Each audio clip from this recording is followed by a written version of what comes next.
MP সাহেবের 30% আমাদের দেখতে বুঝাই দিয়েছেন কি? আসসালামু আলাইকুম। জি আছেন, ভালো আছেন? মদাতির চেয়ারম্যান বিপ্লব ভাই বলছেন? জি জি।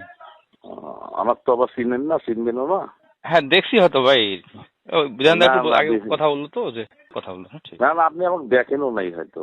আচ্ছা আচ্ছা। দেখেনও নাই, যাই হোক, আপনি এমপি সাহেবের 30% আমাদের দেখতে বুঝাই দিয়েছেন কি? না 30% না, আমরা মিটিং এ বসলাম তো আপনার বিধানদার কাছ থেকে প্রতিনিধি ছিলাম, যে একজন প্রতিনিধি দেন। আমাদেরটা নিয়ে আমাদেরটা নিয়ে আপনারা মিটিং করবেন কেন?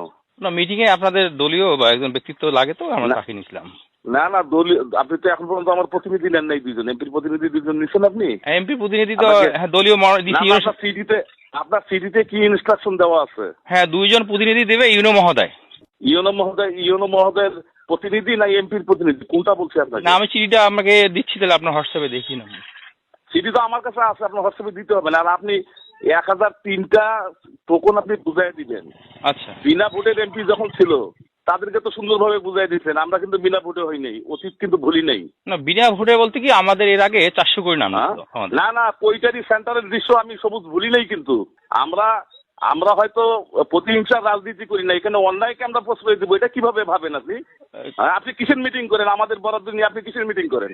আপনি 1003টা আজকে বুঝাই দিবেন টোকন, আর সবুজকে চিনতে হবে না আপনার।